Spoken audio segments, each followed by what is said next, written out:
Good morning, everybody. It's Shaniqua here from What Shaniqua's Into, and welcome to the first installment of Mindset Monday. I've been really excited to start this series on my channel because it's based around a modality that I've been studying called NLP, and that stands for Neuro Linguistic Programming. You'll get different definitions depending on who you talk to about NLP or what resources you read, but essentially it comes down to sort of being used as a manual for the mind. The whole goal of NLP is to empower people to change their behaviors in order to get the results in their life that they want.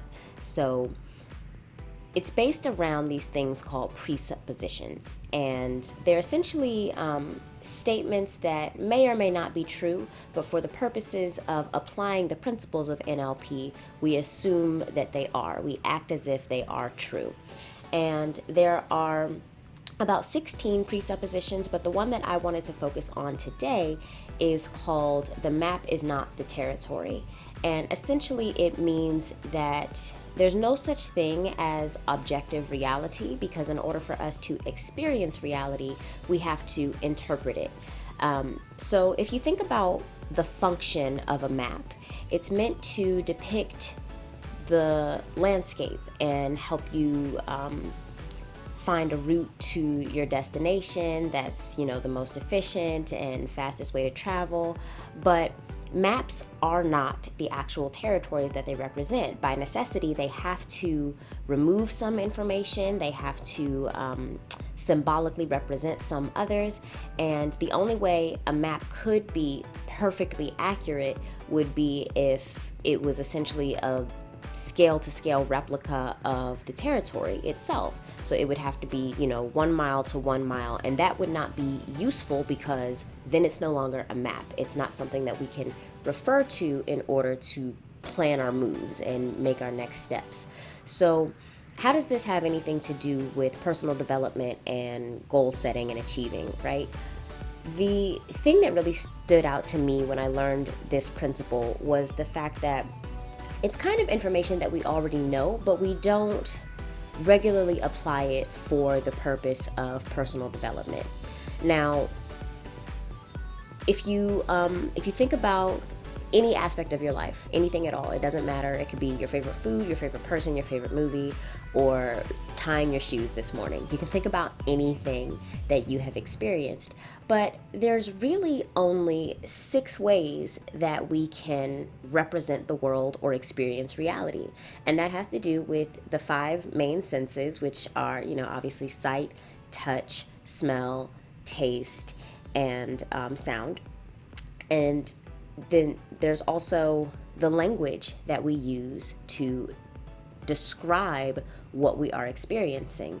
You can taste something, but until you describe it as spicy or hot or creamy or bitter, there's really not much information there. And so we have to judge things in order for them to have any value for us to use them to navigate the world. But the shortcoming there is that if your language is limited or your experience within a certain realm of the senses is limited, then by necessity, your map is limited.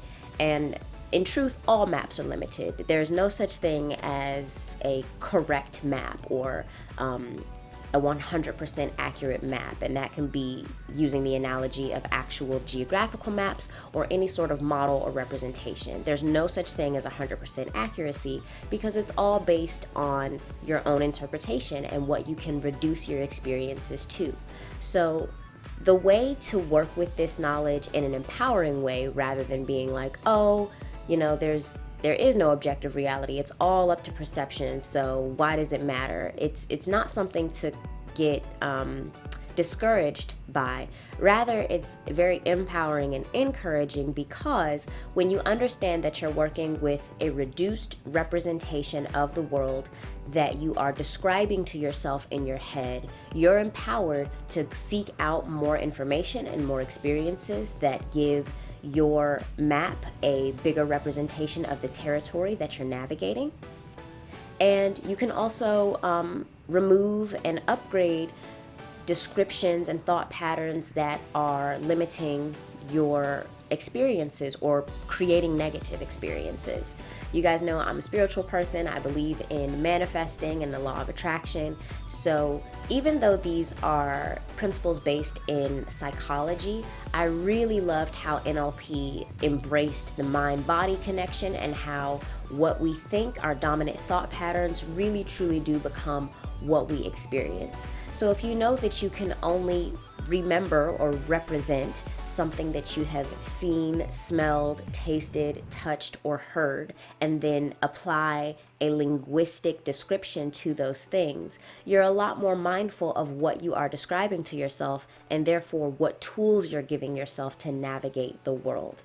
So even though we can only really experience the world in 6 ways and they're not objective reality, they are our experience of reality.